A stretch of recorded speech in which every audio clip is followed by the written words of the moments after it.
আসসালামু আলাইকুম। আজকে মালয়েশিয়া প্রবাসী এক ভাই আমারে ফোন দেয়া বলতেছে, কবিরাজ সাহেব আমার একটা দেখশন করে দেন, আমি বেশ কিছুদিন থেকে একটা সমস্যায় ভুগতেছি, একটা বদ জিনের আসর করছে। সো তার জন্য আজকে আমি একটা দেখশন করে দিব।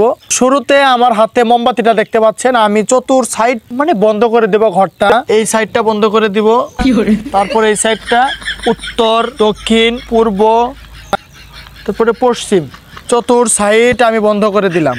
ঠিক আছে, বন্ধ করে দেওয়ার পর আমার কাজ হবে আজকে এই লাঠিতে তেল, সরিষা তেল মেখে দিব। একদম সরিষা তেলটা মেখে দিব এই লাঠিতে। দেওয়ার পরে এ হচ্ছে আমার ফকির, যে আমাকে জপাবে। সো এই তেলটা আমি মেখে দিচ্ছি। আর সবচেয়ে বড় কথা, তেলটা আমি আমার কালাম দিয়ে আমি এটা পরে দিব।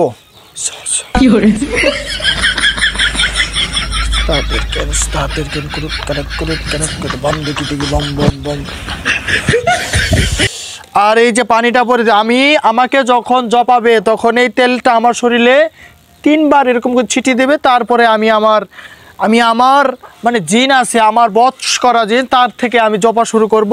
আর যখন আমাকে জপানো বন্ধ করবে তখন এই পানিটা আমাকে 3 বার উপরে ছিটিয়ে দিবে। কবিরাজ সাহেব, আইনে মন্ত্র পড়া শুরু করেন, আমি তেল ছিটিয়ে দিতেছি। যন্ত্র মঞ্চ বম্বরি বম্বরি কৃষ্ণ জগন্নাথ প্রি বঞ্চি শান্তি কৃষ্ণ রঘুনাথ উস্তাদের জ্ঞান ক্রুত কেরাত।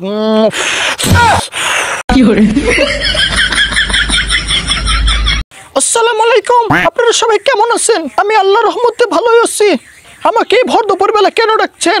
আমি আপনাকে কিভাবে সাহায্য করতে পারি বলুন? আমি তো ডাকছি কারণ আছে, আঙ্গর এক রোগী নাম আরিফ, অকজাইনে তো কষ্ট দিতেছেন, এর কারণ কি? আমি এই আরিফকে ছাড়বো না। অনেক বড় বেয়াদব, আমার সাথে বেয়াদবি করেছে। সে আমাকে বাথরুমে যাওয়ার সময়, আমি ওই বাথরুমে ছিলাম, সে আমাকে বাথরুমে পাড়া মেরে গিয়েছে, আমার উপর দিয়ে লাথি মেরে গিয়েছে। একে আমি কোনোভাবেই ছাড়বো না, একে আমি গিলে খাবো। পৃথিবীর মধ্যে এত জায়গা থুয়ে আনে বাথরুমে থাকেন কে? ওইটা পাড়া মারবো এনে, ওটা ছাড়া কি আর জায়গা নাই? এই ফকির, তুই আমাকে অপমান করতেছিস, তোকেও কিন্তু আমি ছাড়বো না, তোর বংশ আমি নির্বংশ করে দিব ফকির। আমি কিন্তু খুব খারাপ জিন, বদ জিন, তোর কোনো শক্তি আমার কিচ্ছু করতে পারবে না।